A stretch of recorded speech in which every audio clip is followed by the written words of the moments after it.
Are you disappointed by the amount of GC action we've seen so far? Yes. Is Ilan van Wilder able to get a top 10 place in the final Giro GC? Yes. Are Geraint Thomas, Primoz Roglic and João Almeida the three names you expect on the final GC podium? Yes. Is Derek G the biggest surprise for you so far this Giro? Yes. I've got the spores, the sickness. There's the twins in my brain. 132 riders. That's what is left of the Giro peloton after another week of COVID infections and racing in extremely bad weather conditions. Ineos Grenadiers gave La Maglia Rosa away to a very lucky Bruno Armirail, but what else did we discover during week 2 of this Giro? Thibaut Pinot and Jefferson Cepeda won't become best friends. Nico Dens had the week of his life, and the youngsters of Israel Premier Tech really showed themselves. A lot to talk about in this Domestique Cycling Podcast episode. Joining me today is one of the most loyal domestiques of this podcast. Yves, you didn't miss a single episode so far this season. Are you never getting bored of talking about cycling? Why would we get bored about cycling? It's a huge sport, a lovely sport, and a lot of different stories, insights, and you always can talk about different stuff, different things happen. So no, I'm not getting bored of it. Dieter is here again as well, and his presence asks for a data-inspired question. Dieter, on a scale of 1 to 10, how high do you rate the strength of the breakaways we've seen so far in this Giro? Very high. Like Ben Healy rode in the stage 1 a faster final than the GC group. 6 watts per kilo normalized power for the last 1 hour and a half. I mean, we can ask Derek in a bit. That's insane. So the level is very high. All right, Dieter kind of spoiled my introduction. But after Arne Marit last week, we're very proud to present another guest to this podcast. He's one of the strongest, if not the strongest breakaway rider so far in this Giro. Welcome, Derek G. Thank you. Thanks for having me. How are you? I'm good. Tired and overwhelmed and scared of this third week. For the people who don't really know you that good, how would you describe Derek G? I'm a guy from Canada who used to ride track primarily, and then just started doing road full time last year, and it's been pretty crazy since then. We learned you really love birding. To which bird would you compare yourself as a rider? Whoa, heavy hitting questions already. Well, I will say dark-eyed junco, because it's my favorite bird, but also because I don't think a lot of people have heard of it. The dark-eyed junco, is that right? Yeah. So from now on, your nickname in the peloton will be the dark-eyed junco from Ottawa. Jeez, all right. Derek, a lot of riders left the bunch due to sickness the past weeks, but you left the bunch almost every day because you simply had extremely strong legs. Just trying to avoid the sickness, you know. No, but we had a really unfortunate loss with Pozzovivo earlier in the race, so it really changed how we were racing. Almost every day we had guys just designated to stay with Pozzo and look after him, and when he left the race, it was just kind of, well, guess we're all in for the breaks. And yeah, the team's been racing super aggressively, so lots of opportunities. And how do you feel on a rest day? Wouldn't you prefer to have another race day? I mean, I don't know what I expected to feel like 2 weeks into a Grand Tour, but it's not so pleasant. All right, let's start our review of the stages of the second week at the Giro d'Italia. The first stage was stage 10 this week, and it was immediately a stage you went into the breakaway, if I recall correctly. It was the stage that Magnus Kort won.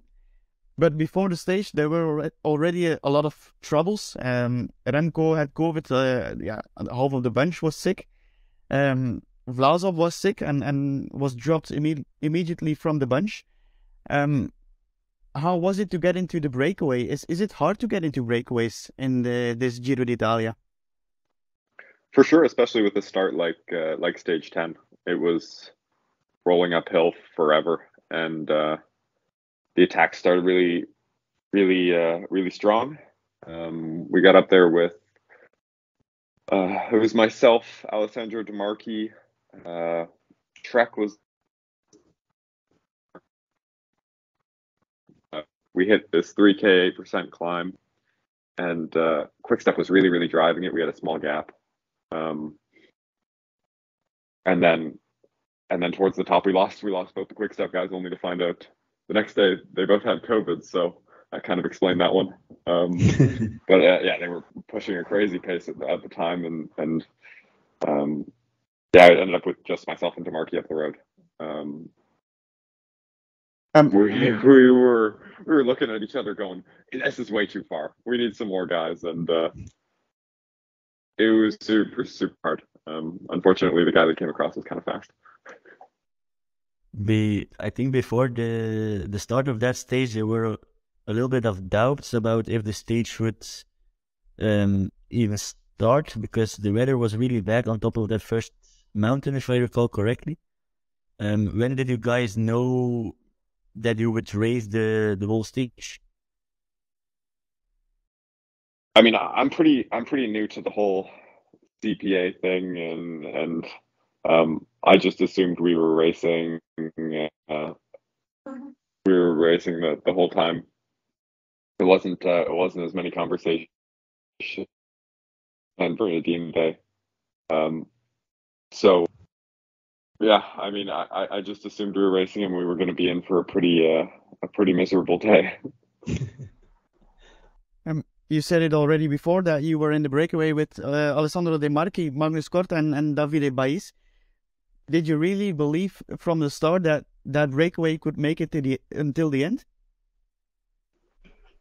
Oh, not even a little bit. I think the goal was to try and get in a move that had 10, 15 guys, because it would be hard to control. So when there was only 4 of us, I thought we were done right from the entire K to go.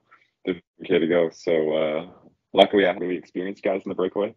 I mean, with Magnus Kort and De Marchi, can't really ask for 2 more experienced breakaway riders. So yeah, they helped us manage it really well. Exactly. A lot of riders clearly had troubles due to the cold and wet circumstances. Could you describe what it feels like racing in those circumstances?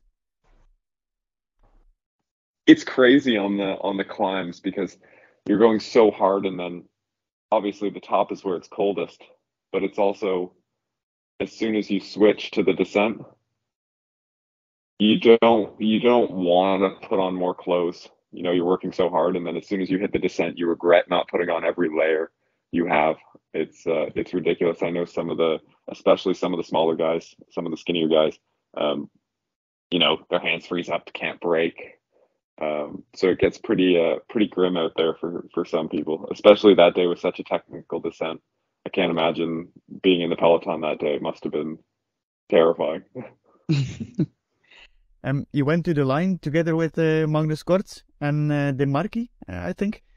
What was the plan going into those final kilometers that day? Well, I'm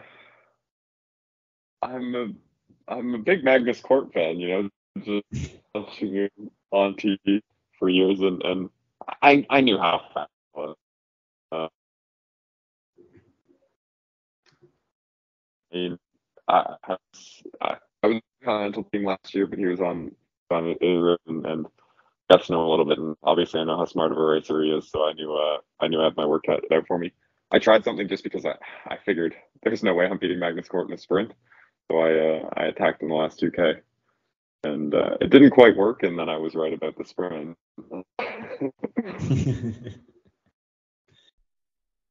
Is it that you maybe kind of underrated your sprint because like the Gili stage was a very tough stage, and you did like 1200 watts for 12 seconds after that. So I don't think Kort would have beat you very easily.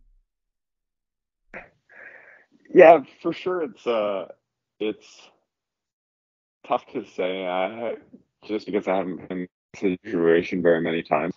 I don't contest on sprints, and when you sprint against guys like Barguil and Zana who are fast, but they're also, I mean, I've got, well, I would guess 10 kilos on them or more, as opposed to a guy like Magnus Kort who is winning small group sprints is what he's so good at.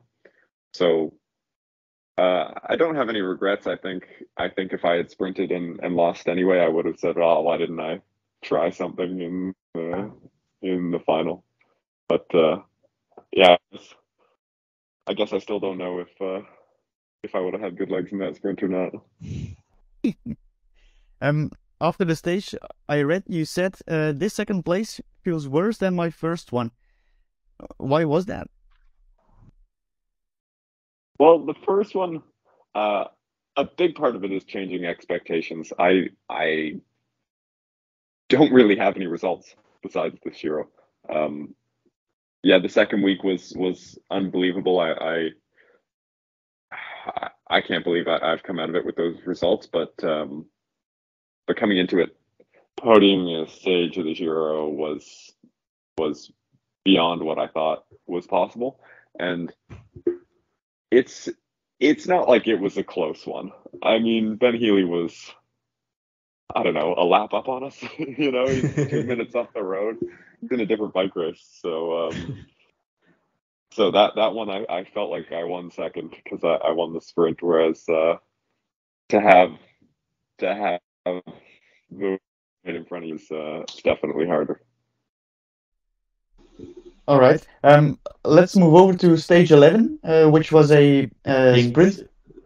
We need to mention one more thing from stage 10, the J Vine crash, and he loses more than 10 minutes. At that time, he was still quite high up in the GC and could play a factor in the UAE team to support Almeida or to do a sneaky attack and let Ineos and Jumbo work. But he said he suffered a lot from the weather. In the third week, I don't know how the weather predictions are, but if it's getting more sunny, we might see a Vine on top level again.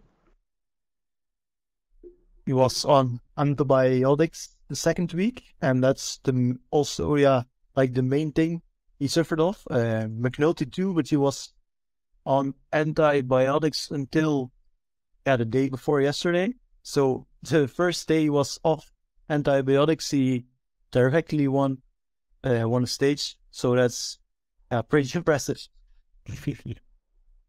Well, about McNulty, I read he said that now he has his stage win, which was his big goal this Giro. He will be completely in support of João Almeida, which might open up some space for J Vine. I don't know, but we'll see.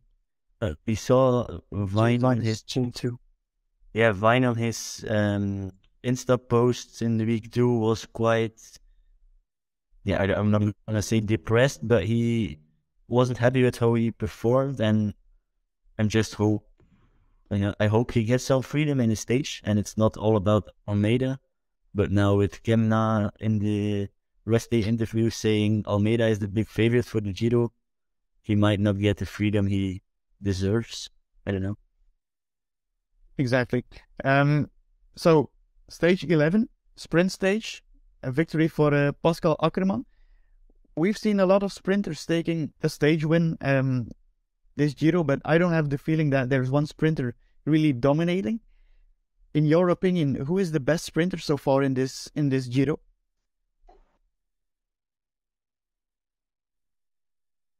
Yeah, that's one for the group. Really?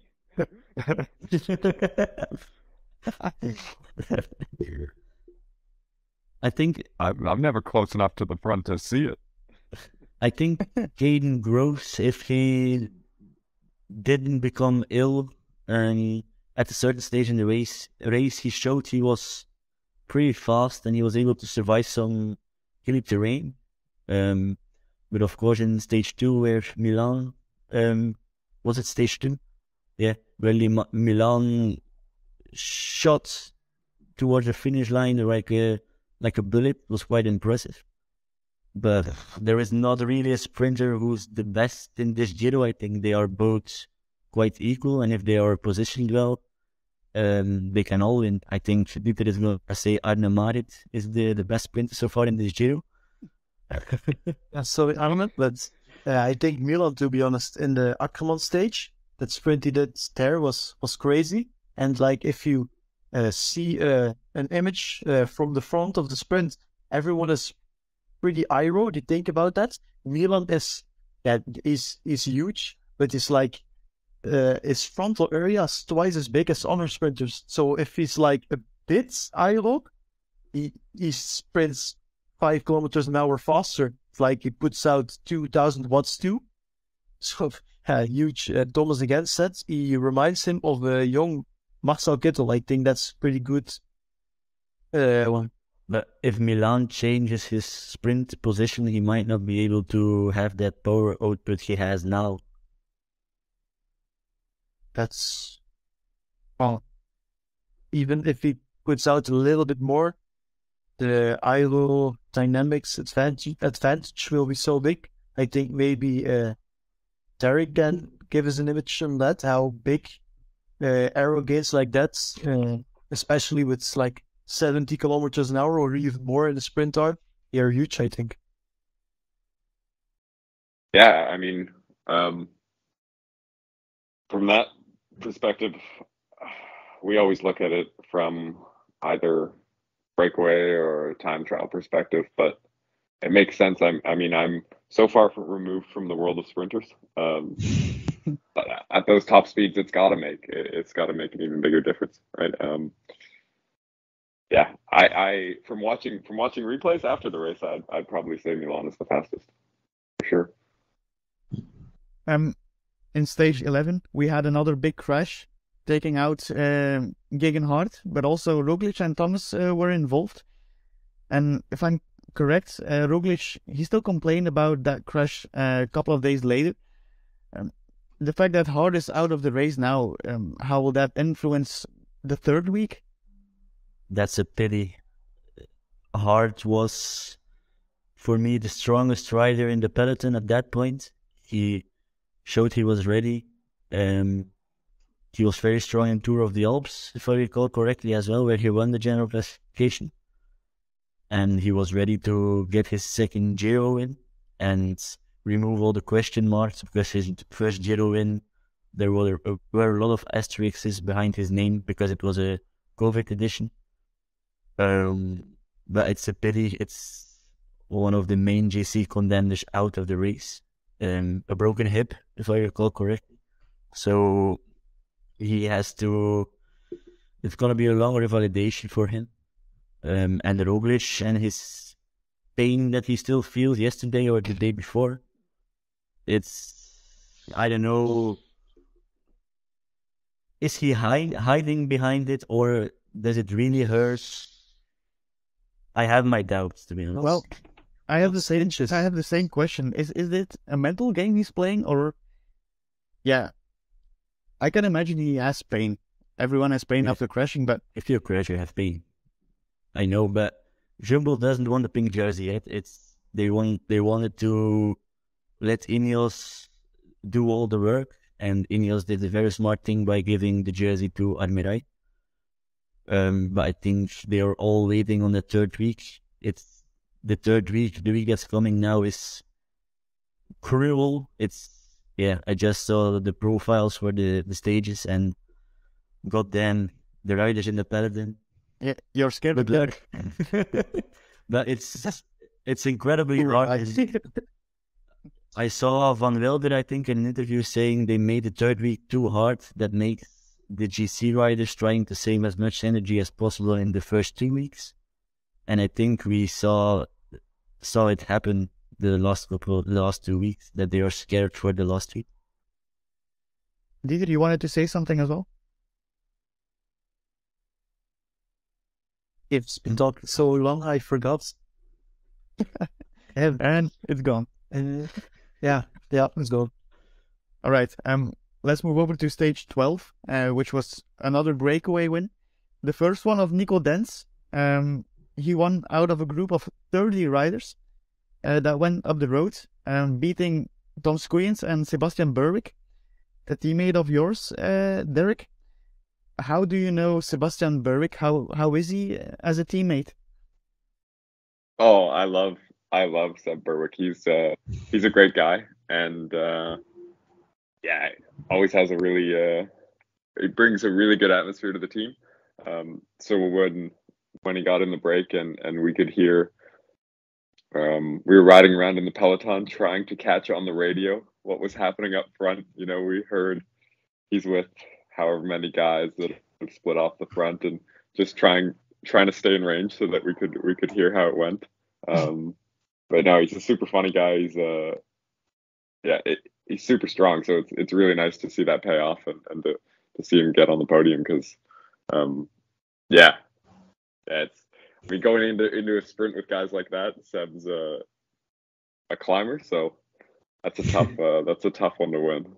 And how did he feel after the stage? Was he rather disappointed because he didn't win, or was he very proud of his third place?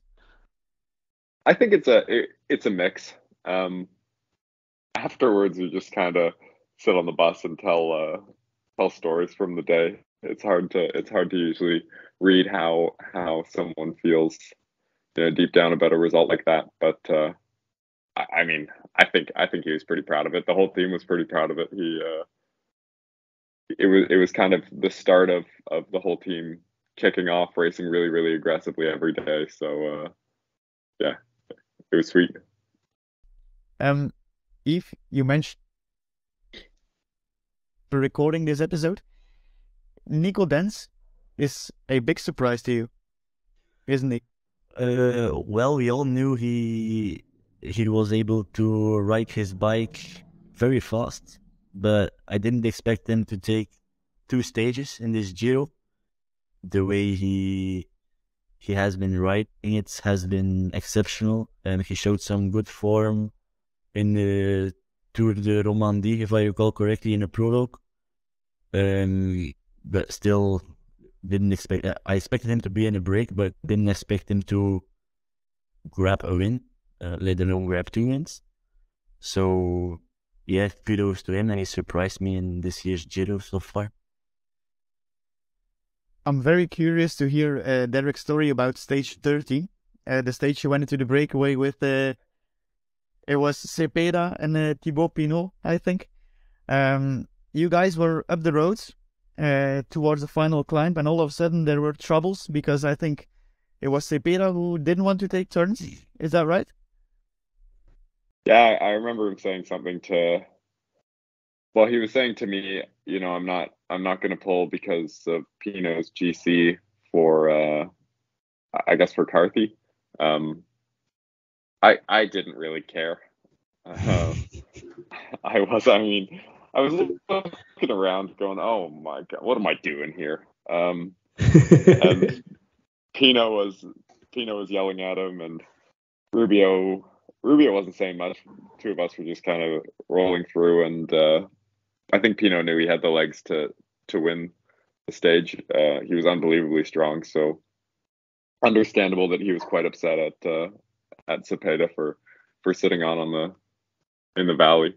But I just tried to stay out of it. Is that a story the peloton laughs about the next day, or how does that go? I didn't hear anything about it. I mostly just read about this stuff on Twitter. You know, I see Twitter's reaction to those 2 arguing, and then I'm like, oh hey, I was actually there live. That was cool. Read about people going back and forth about it. At one moment, there were tweets saying France is going to declare war to Ecuador, and all the Pinot fans were really upset with it. I understand, of course, if your favorite rider is bullied like that, but if Pinot just keeps his head cool, he just wins the stage, but he loses too much energy in complaining, I think. Do you feel Pinot was the strongest that day? Yeah, for sure. The way he rode was unbelievably strong. I mean, even on the first climb, he was attacking, and I was on the limit. He kept attacking over the top, and I was thinking, man, does he want to do this whole valley by himself? Because I'm about to go straight backwards. And then the whole final climb, just it was everything I could do just to ride a steady tempo, and he was going over and over and over again, and I was just thinking, wow, that's incredible. So for sure, I think even Rubio was dropped at one point. So for sure, I think Pinot had the strongest legs. Let's go back to the start of that stage. I think that was the stage which was shortened due to the bad weather once again. What was your opinion on the matter before the stage? I think there was the original discussion was about taking out the descent of Quacara, because I mean, when we got up there, you could see why it was pretty crazy. There was sections of mud, there was gravel, there was all sorts of stuff.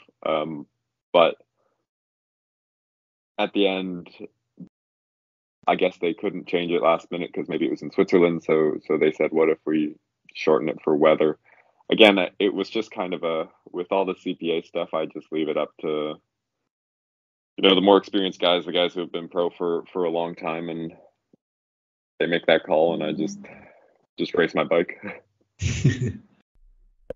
On the first kilometers, you had your teammate Matthew Riccitello with you, I think. Was the original plan to go for him that day? Yeah, I was supposed to have an easy day. Easier. I mean, you can't really have an easy day on a stage like that. But the goal was to get Simon and I were going to help Matthew get in the break. He's a super strong climber, and so he kept going at the beginning, and it seemed like there was always, because it was such a hard start, there was always a GC guy up there with him. So Ineos kept bringing it back, and I just looked up one time and said, okay, maybe I guess the attacks have stopped. I'll try and bring him off the front. So brought him off the front and got them a little gap. And I was really thinking I was going to get to sit up. I went on the radio and I said, hey, now that the gap's open, do you want me to sit up? And the DS went, with legs like this, no, you can't sit up. And I was thinking, oh, come on, I was planning to be done in 2 minutes from now. So there was a lot of suffering after that. You're simply too strong. Well, not on that last climb I wasn't, that's for sure. Words. I was pretty surprised by how small the gap was to like three climbers like Cepeda, Pinot, and Rubio, which were like 1 minute and 10 seconds after them or something. Was very impressive. Like the weight difference, huge. Thanks. I mean, I think a lot of that gap was in the last couple of meters. I couldn't even pedal anymore. It was ridiculous. But yeah, to see those guys accelerate like that on the climb, it's like that's what a pure climber does. To be able to attack over and over was. I knew I was in trouble in the valley for sure. I enjoyed myself on the flat with guys who were 50-something kilos, but I knew what was coming. Correct me if I'm wrong, but Matthew Riccitello is the youngest rider in the peloton at this Giro d'Italia, I think. And how is he feeling after 2 weeks of racing? I think, unfortunately, I think he got a little sick the first week, so it's been a bit of a fight for him. But he's getting better and better, and I think the third week really suits him, which is I can't imagine that being the case. A week like that suiting you, looking at that and going, oh, that looks good. But I think we'll for sure be seeing more Matthew in this week coming up. Yeah, the youngsters at Israel Premier Tech really are on fire at this Giro. I have the feeling. It's a good team atmosphere for sure. Everyone's kind of hyping each other up, and we're all racing super aggressively. So the atmosphere is awesome. Dieter? Like, Derek, correct me if I'm wrong, but like you mentioned that the third week is perfect for the Digitello, but it's like that's diesel kind of climber, like a very long and tough week. That's why it's so perfect for him, right? Yeah, and he's just, I mean, the guy's 50 something kilos. He puts out watts per kilo that I can't. I hear his watts per kilo, and I can't fathom them. So, especially sometimes he struggles a little bit with positioning. So the longer the climb is, the better he does. And I think he's really going to show his stuff in the third week. With the team riding as offensive as they are now, does it change something in the philosophy of the team? Like in the past, they brought in more star riders who were a little bit older, like Greipel, etc., Froome. Are they now seeing that youngsters and the offensive style of racing, will they do it in other stage races as well, the team? Will they bring the youngsters to Tour de France, for example, as well? I'm not sure. I mean, I think it's a big combo of the two, because if you have just a bunch of youngsters who are racing super aggressively, you're not going to get much out of that. We've got Simon Clark here, and his experience has been unbelievably valuable. I mean, he brings a lot of positivity to the team, and his experience, as well as the other, these star riders on the team. The biggest thing is that it's not that their experience, is that they're willing to share it. And so when you have that combination along with, young guys who want to be super, super aggressive in racing, I think that's what makes the right combo. And I think that's why this Giro team is racing the way it is. What have you learned already this Giro d'Italia? Oh, it's there's too much to count. The biggest thing I would say is, because I've only done 1 week racing, and I've done 1 week racing. I mean, I'm sure you guys know the breakaway never wins in any racing except for these Grand Tours, it seems like. So when you get on the radio and you're not suffering yet, and the DS says, "Hey, you got to sit up now, and save your legs," that's so hard, especially in the first week for me. I was like, come on, I feel good. I can, on Grand Sasso Day, they were taking it. They really were not attacking the climb. And I was thinking, nah, come on, I could stay here. Let me see how long I could stay here. And they're getting on the radio. Derek, sit up. And but then you get a guy like Simon Clark come up and say, "Mate, save it. Trust me, you're going to be feeling it later." And yeah, so that's been the biggest thing, is just kind of forcing yourself to sit up on some days when you're not totally gassed. You didn't sit up in stage 14. You were once again on the road with a big group. I think, it was a group of around 20 riders, I think, with Bettiol opening the final with 50 kilometers to go. How hard is it to ride a final in such a big breakaway?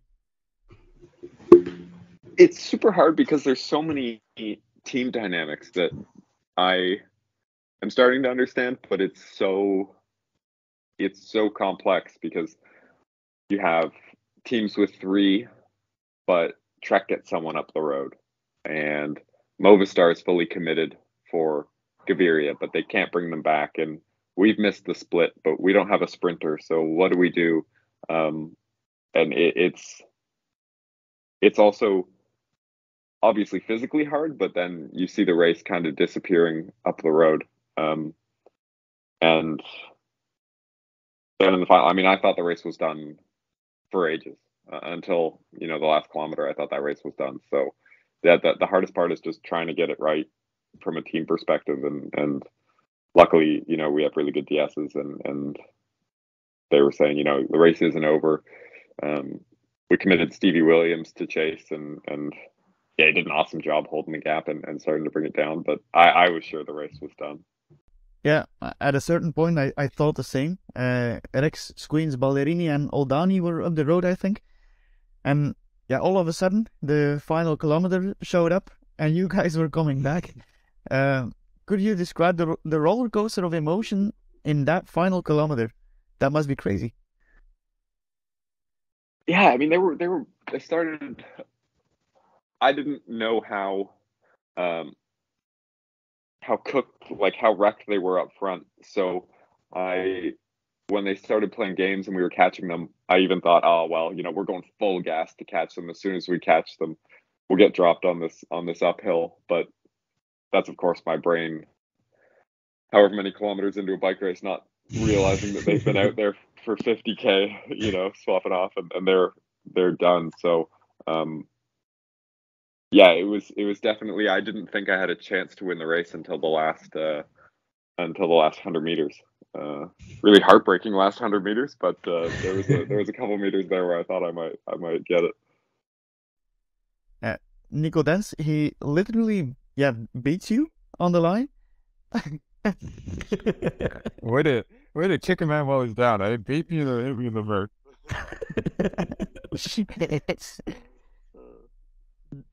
Did it change something? The fact that his arm was against your head?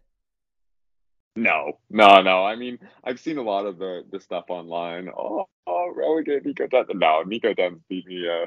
Also a super nice guy. Came up to me the next day on signing, because I didn't see him again that day. Came up, oh, Derek, I'm so sorry I didn't see you there.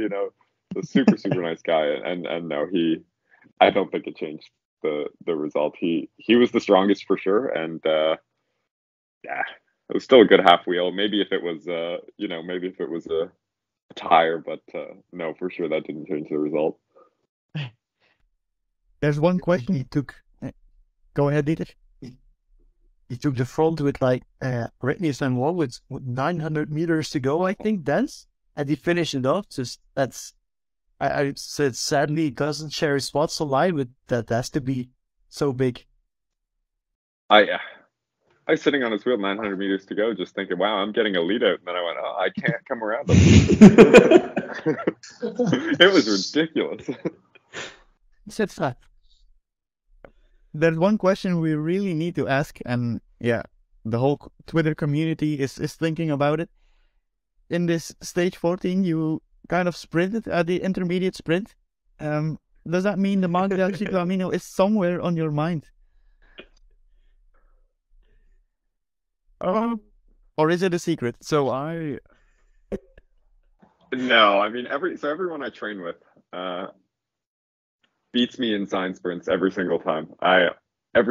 So I figure if I go top 3 in the Ciclamino, I'll at least be able to hold that over my training buddies. Like, hey, you know what?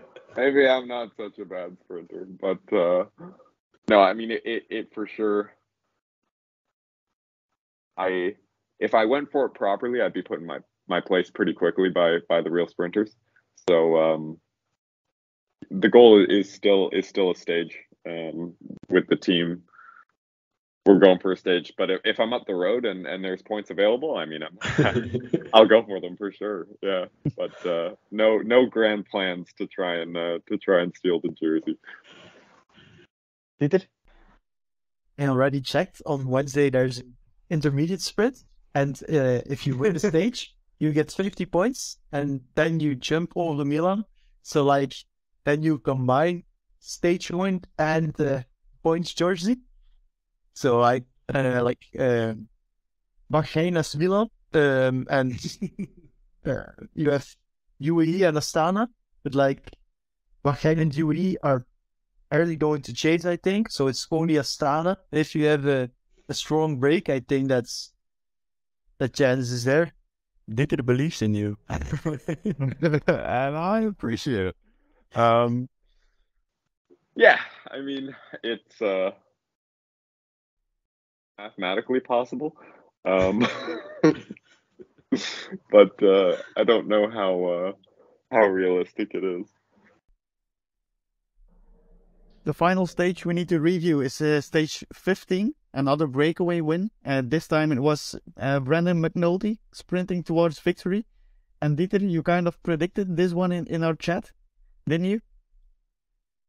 I play a game with some of my friends on Twitter, and we need to do a predict every day a rider which place he's going to get. And the rider yesterday was McNulty, and I said one, and I was the only one. So yeah, it's like I said, if I needed to pick a stage for McNulty before the Giro, it would be yesterday. But like it's the perfect stage for him. And I also wrote it in my analysis. I think that is just a so little part of the potential that McNulty has in him. I think his potential is huge. Like on training, he does 40-20 interval, so 40-20 on and 20 seconds calm for 5 minutes. And while doing that, while being almost 10 kilo lighter, he beats Mathieu van der Poel's 5-minute power. That's crazy. It was more than 8 watts per kilo for 5 minutes doing 40-20s. Everyone who has done 40-20s in their life is like, how is that possible? So that guy's immense potential. But it was very impressive the way McNulty won that stage. But once again, what Healy did in that stage, everybody is targeting the young Irishman. They all know if Healy goes, let's follow him, because he never looks back. He just puts his force on the pedals and he will see what comes. But yeah, McNulty did very good on that last uphill section to just stick into Healy's draft. But I'm so impressed by Healy since Brabant-Sapel, if I recall correctly, where he was beaten by a guy Florian Godel. Yes. And since then, he's getting stronger and stronger. So very impressive from Healy as well. And in the third week, he might target KOM jersey. So we might see Healy on the podium for the KOM jersey and Derek for the Chiflamino. Do you think Healy is able to win that jersey? Is it a question to you? Yeah, to you, to everyone. Yeah, I think he is, because he's climbing very strong and he's not the pure climber because he is more than a climber. But he surely has the ability to go for it. I'm not going to say he's going to win it, but I wrote an article, he might go for it, so yeah. Derek, you weren't the only one of your team who had a perfect second week. So was Marco Frigo, who was, I think, third in the McNulty stage. It reminded me a little of your stage against Magnus Kort. Could you describe the rider Marco Frigo for us? Marco so I was teammates with him last year on the development team. Really, really quiet guy, but really nice, super calculated. I remember we were racing in Circuit des Alpes, then 2.2 in France, and miserable race, horrible weather, and he just sit at the back of the peloton, wasn't even really taking part in the race. And then one day he goes, guys, today I'm motivated, and he rode away and won the thing. And I was like, wow, this guy, when he's on, and I was significantly more heartbroken for his stage. He's Italian. We're not too far from where he lives. And I knew the result of the race when I watched it back, and I still thought he was going to win it. So, no, I couldn't be happier for him. I love Marco. He's such a great guy. But so close. And the way he fought over and over again to get back to Healy and McNulty was so aggressive. He never quitted his effort. It was like, yeah, it's only 50 or 100 meters. I'm going to close it again. And then that last stretch with 500 to go. No, I don't need some rest. I'm just going to come over them at extra speed and see how long I can go. It was, yeah, really nice to see him fight for it like that. Such a young guy. Impressive. And he's super mature as a bike rider. You know how I was saying I was having trouble just sitting up when it wasn't so hard. He's the complete opposite. It's like he's been a pro for years. Um, he knows exactly. It seems like even though it's his first Grand Tour, he knows exactly when to save, how to be ready for the stages he wants to be ready for. I think he had been targeting that one for who knows how long. But he told the DSs, and that day the plan was Marco. Every day it's been okay. These are the guys that get in the break, and that day was make sure it's Marco. So he's like I said, super calculated, and he seems to be able to deliver on that stuff, which is incredible. At the end of that stage, we also saw some GC action. Finally, it was João Almeida attacking. Yves, do you think it's still Roglic against Thomas going into that final week, or is he on the same level, or even better? I saw Kemna mention him as the big favorite. Almeida is on the level of Thomas and Roglic. He arrived in the third week in a perfect position. He didn't crash, I think, or he didn't crash hard. He didn't really have a lot of trouble at this point. We're 2 weeks in. We knew he had some troubles in the descent, but it seems like if it's dry and now we're in the third week, so it's just uphill and downhill, it will be the bunch will be a little bit more compact and not too much riders will be in the peloton. I think he can. Yeah, Roglic and Thomas will watch each other a lot. And then Almeida can surprise. If he will win, I don't know. But you can't, you need to, don't forget it. And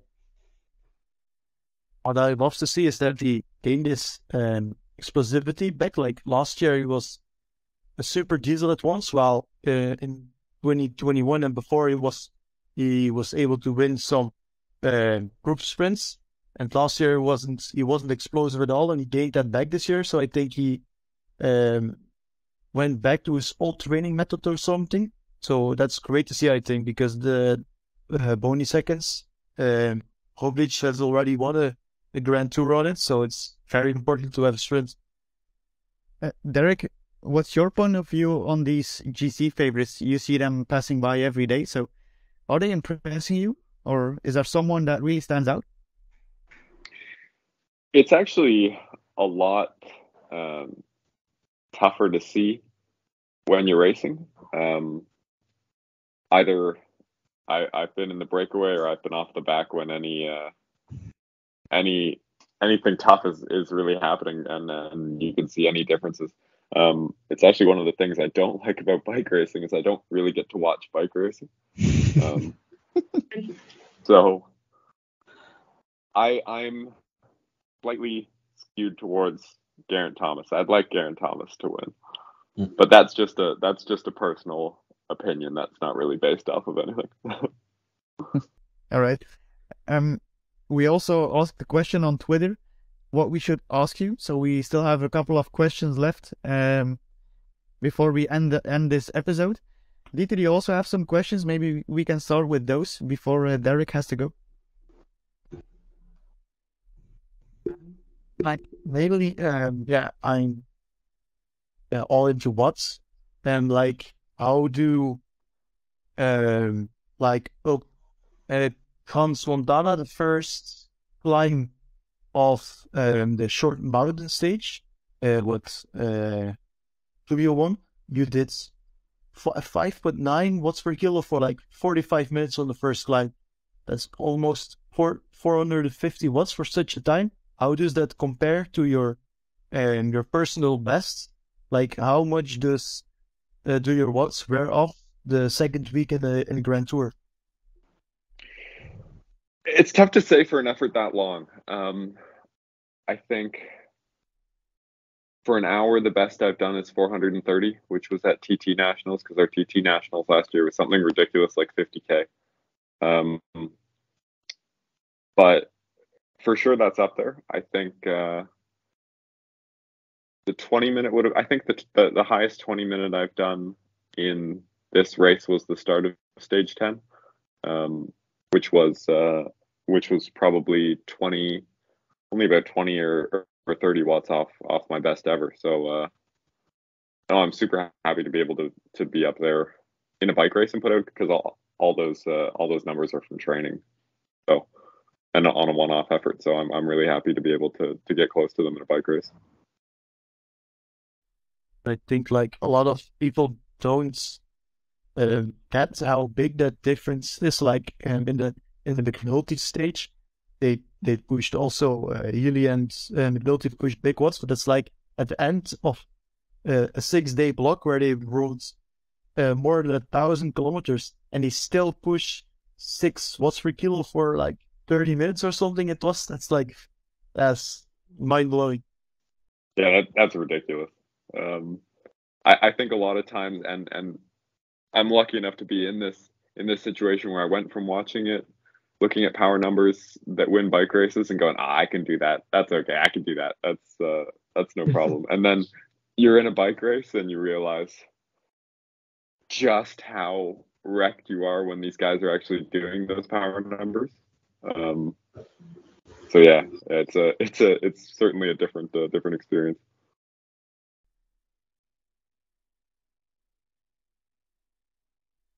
This was my That's it. so you can We saw on social media a lot of people complaining about the pro peloton at this point became soft. They can't ride in rain. They can't ride in the cold. Geraint Thomas answered in a very nice way, saying in the 80s and the 90s they did things that we're not doing now, and we should be proud of that. How come that the cycling community and people who watch cycling don't understand how hard it is to ride in the weather conditions you guys have to ride in? Like if I'm watching television, it's like, then those guys are suffering so badly, and yeah. I think for sure it's romanticized the idea of, whoever is the toughest out there should win the bike race. There should only be, 5 guys left at the finish. But then again, I came from track where everything was indoors, so it's all bad weather conditions.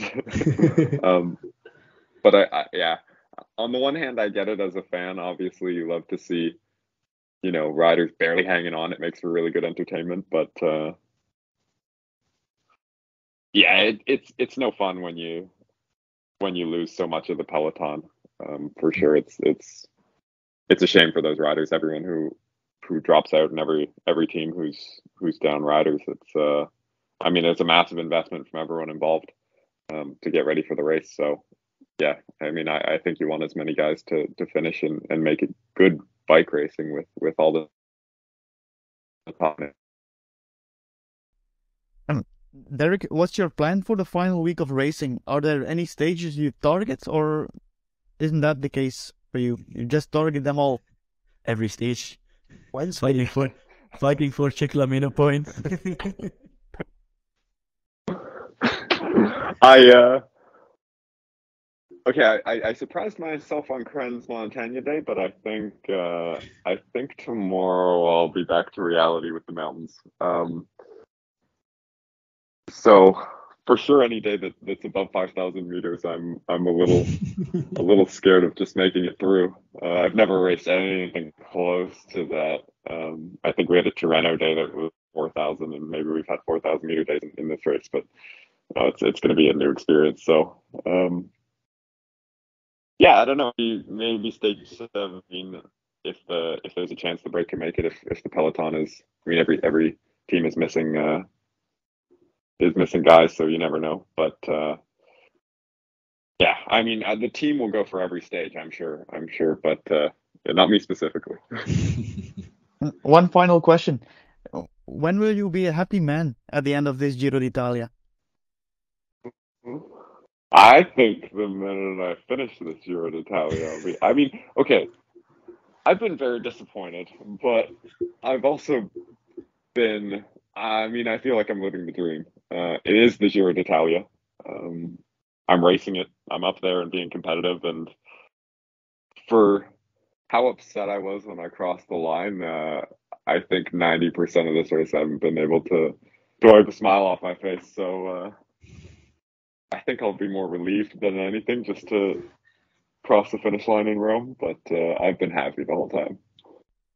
That'd be the perfect title for our episode. I'm living the dream. No, like I saw an after stage interview of the second Nico Dance stage, and like at first moments you were really sad, but like 2 minutes later you were smiling again, and that was really nice to see in my opinion. Yeah, it's cool to. I mean, yeah, because you lose a bike race and then you're.